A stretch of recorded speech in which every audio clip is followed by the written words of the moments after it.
গাজায় গণহত্যা, কারো হাত বাঁধা, কারো মস্তক বিচ্ছিন্ন। রাফা দখলের জন্য চূড়ান্ত অভিযানে ইসরায়েল সেনা। আমেরিকা বলল হামাসের কৌশলগত জয় হবে। নেতানিয়াহু কি আইসিসির কাঠগড়ায় দাঁড়াচ্ছেন? রাফাতে হামলা চালিয়ে হামাসকে নির্মূল করা যাবে না, বললেন মার্কিন পররাষ্ট্রমন্ত্রী। এতক্ষণ শুনছিলেন শিরোনাম, এবার বিস্তারিত। আসসালামু আলাইকুম, বিসমিল্লাহির রহমানির রহিম। গাজায় গণকবর, কারো হাত বাঁধা, কারো মস্তক বিচ্ছিন্ন। গাজার 3টি হাসপাতাল অবরুদ্ধ করে ইসরায়েলি বাহিনী অভিযান চালানোর কয়েক মাস পর এগুলোর চারপাশে গণকবরের সন্ধানে কাজ করে চলেছেন ফিলিস্তিনের জরুরি সেবা বিভাগের কর্মকর্তারা। ফিলিস্তিনের স্বাধীনতাকামী সংগঠন হামাসের কমান্ড সেন্টার হিসেবে এসব হাসপাতাল ব্যবহৃত হতো বলে দাবি করে ইসরায়েল। ফিলিস্তিনের কর্মকর্তারা জানিয়েছেন, গাজার বিভিন্ন গণকবরে 5 শতাধিক মানুষের মরদেহ খুঁজে পাওয়া গেছে। এইসব মরদেহের কোনোটিতে অঙ্গচ্ছেদ ও নির্যাতনের চিহ্ন রয়েছে। ইসরায়েল গাজায় যে যুদ্ধাপরাধ করেছে এগুলো তার প্রমাণ। অবশ্য ইসরায়েলের সামরিক বাহিনী যুদ্ধাপরাধের এমন অভিযোগ ভিত্তিহীন বলে উড়িয়ে দিয়েছে। তারা বলছে হামাস ও ইসরায়েলি সেনাদের মধ্যে ওইসব এলাকায় লড়াইয়ে নিহত হয়েছিলেন এইসব ব্যক্তি। পরে ফিলিস্তিনিরা তাদের দাফন করেন। এ নিয়ে সত্য উদ্ঘাটন ও দোষী ব্যক্তিদের জবাবদিহিতার আয়ত্তায় আনতে নিরপেক্ষ তদন্তের আহ্বান জানিয়েছে জাতিসংঘ, যুক্তরাষ্ট্র ও ইউরোপীয় ইউনিয়ন।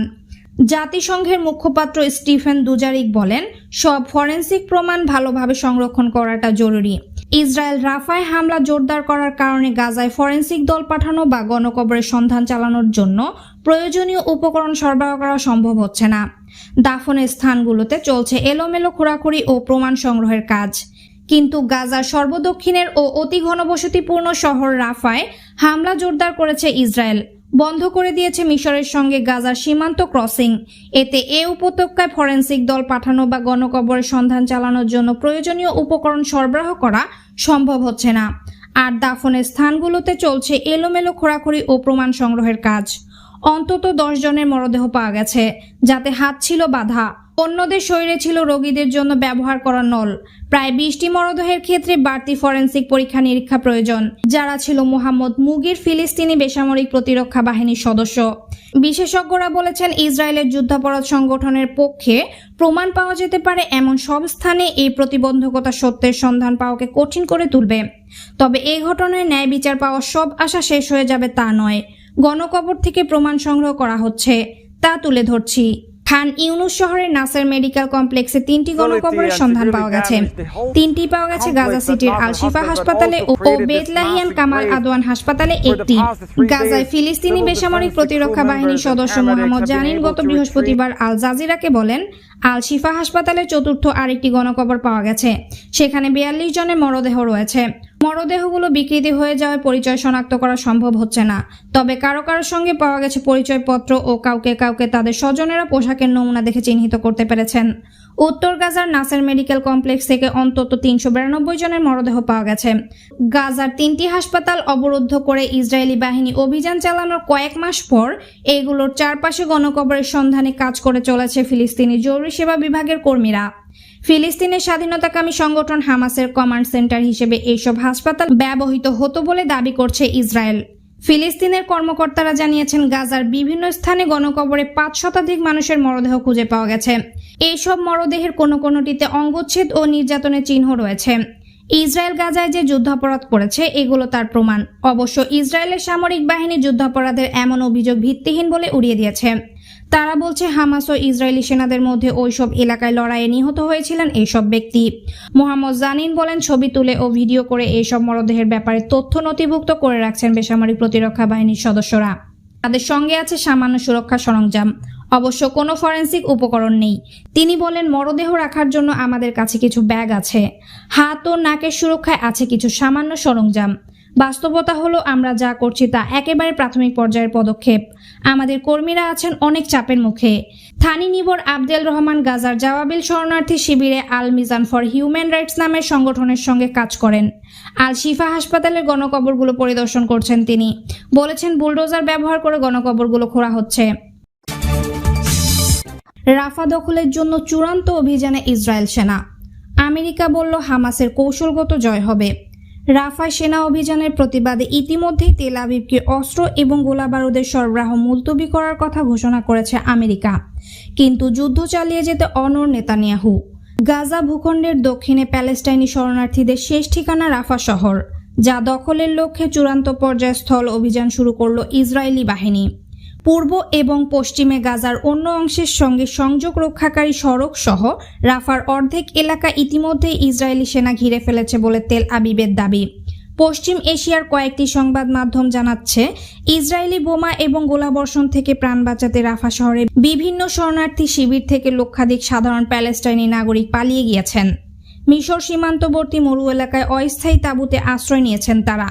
চূড়ান্ত অস্বাস্থ্যকর পরিবেশে খাদ্য এবং পানীয়ের অভাবে তাদের প্রাণ সংশয় হতে পারে বলে শঙ্কা রয়েছে। নেতানিয়াহুকে তাহলে আইসিসির কাঠগড়ায় দাঁড়াচ্ছেন? গাজায় চলমান যুদ্ধে জড়িত থাকার অভিযোগে ইসরায়েলের বিরুদ্ধে আন্তর্জাতিক অপরাধ আদালতে আইসিসি অভিযোগ করেছে। এতে দেশের সরকার প্রধান বেনিয়ামিন নেতানিয়াহু এবং তার সরকারের অন্য সিনিয়র কর্মকর্তাদের বিরুদ্ধে গ্রেপ্তারি পরোয়ানা জারি হতে পারে। বিষয়টি নিয়ে বেশ উদ্বেগের মধ্যে আছে সরকার। ধারণা করা হচ্ছে নেদারল্যান্ডসের হেগে অবস্থিত আইসিসির সন্দেহভাজকদের তালিকায় প্রধানমন্ত্রী বেনিয়ামিন নেতানিয়াহু, তার মন্ত্রিসভার সদস্য ও দেশটির প্রতিরক্ষা বাহিনীর জেনারেলরা অন্তর্ভুক্ত থাকতে পারেন। যদিও আইসিসি এখানে জানায়নি যে তার এই ধরনের পদক্ষেপ নেওয়ার কথা ভাবছে কিনা, তবে নেতানিয়াহু এটাকে বেশ গুরুত্বের বিষয় হিসেবেই দেখছেন। গত 30 এপ্রিল তিনি এক বিবৃতিতে বলেন, যে কোনো পরোয়ানা বিক্ষোভ সৃষ্টি করবে। অন্যদিকে আইসিসির প্রধান প্রসিকিউটর করিম খান সতর্ক করে বলেছেন, আদালতের বিরুদ্ধে প্রতিশোধ নেওয়ার হুমকি তার নিরপেক্ষতাকে ক্ষুণ্ণ করতে পারে।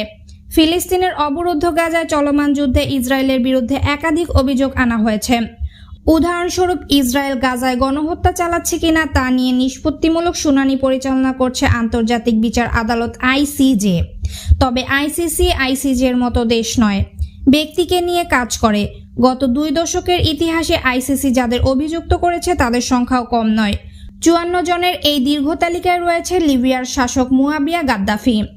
2021 সালে মৃত্যুর 5 মাস আগে তার বিরুদ্ধে মানবতাবিরোধী অপরাধের অভিযোগে গ্রেফতারি পরোয়ানা জারি করা হয়েছিল। আরও আছেন ওমর আল বাসির, সুদানের সাবেক এক শাসক। 2009 সালে তিনি দোষী সাব্যস্ত হন, কিন্তু এখনও তিনি আইসিসির ওয়েবসাইটে তালিকাভুক্ত আছেন। এছাড়া গত বছরের মার্চ মাসে রাশিয়ার প্রেসিডেন্ট ভ্লাদিমির পুতিনের বিরুদ্ধে গ্রেফতারি পরোয়ানা জারি করে আইসিসি। তার বিরুদ্ধে অভিযোগ, তিনি অবৈধভাবে ইউক্রেনের শিশুদের নির্বাসিত করেছেন। রাফা হতে হামলা চালিয়ে হামাসকে নির্মূল করা যাবে না, বললেন মার্কিন পররাষ্ট্রমন্ত্রী। ফিলিস্তিনের অবরুদ্ধ গাজা ভূখণ্ডের রাফাতে ইসরায়েলি হামলা হামাসকে নির্মূল করতে পারবে না বলে মন্তব্য করেছেন যুক্তরাষ্ট্রের প্রধানমন্ত্রী অ্যান্টনি ব্লিংকেন। এমনকি রাফায় একটি বড় আক্রমণ হামাসের হুমকির অবসান ঘটাতে পারবে না, বরং তার নৈরাজ্য উস্কে দেবে। গতকাল রবিবার 12 মে মার্কিন সংবাদ মাধ্যম সিবিএস এর এক অনুষ্ঠানে মার্কিন পররাষ্ট্রমন্ত্রী এ কথা বলেন। সিবিএস এর ফেস দ্য নেশন অনুষ্ঠানে যুদ্ধ শুরুর পর থেকে ইসরায়েলি বাহিনী হামাস জঙ্গিদের চেয়েও বেসামরিক লোককে বেশি হত্যা করেছে বলে ইসরায়েলের প্রধানমন্ত্রী বেনিয়ামিন নেতানিয়াহুর বিবৃতির সঙ্গে যুক্তরাষ্ট্র একমত কিনা এই প্রশ্নের জবাবে ব্লিংকেন বলেছেন, হ্যাঁ, আমরাও তাই মনে করি। তিনি বলেন, রাফায় পূর্ণমাত্রার অভিযানে অবিশ্বাস্য রকমভাবে হতাহতের ঘটনা ঘটবে। এমনকি রাফা হতে ব্যাপক অভিযান চালানো হলেও হামাসের হুমকিকে শেষ করা যাবে না। মার্কিন এই কূটনীতিক আরও বলেছেন, হামাস জঙ্গিরা ইতিমধ্যে উত্তর গাজার কিছু এলাকায় ফিরে এসেছে, যা ইসরায়েল মুক্ত করেছিল। মার্কিন পররাষ্ট্র দপ্তর বলেছে, ব্লিংকেনের রবিবার ইসরায়েলের প্রতিরক্ষা মন্ত্রী ইয়াভ গ্যালান্টির সঙ্গে রাফায় ব্যাপকভাবে স্থল অভিযান চালানোর বিষয়ে যুক্তরাষ্ট্রের বিরোধিতার বিষয়টি পূর্ণ ব্যক্ত করেছেন। এর আগে বৃহস্পতিবার 9 মে হোয়াইট হাউসে এক সংবাদ সম্মেলনে মুখপাত্র জন কির্বি বলেন, ইসরায়েল জোরালোভাবেই হামাস গোষ্ঠীকে চাপের মুখে ফেলতে সক্ষম হয়েছে, সেটাই যথেষ্ট ছিল। নতুন করে রাফায় আগ্রাসন কেবল বেসামরিকদের ঝুঁকিই বাড়াবে। এদিকে রাফার পূর্বাঞ্চলে ইসরায়েলের বোমা হামলার কারণে ইতিমধ্যেই 3 লাখ গাজাবাসীকে ওই এলাকা থেকে সরে যেতে হয়েছে।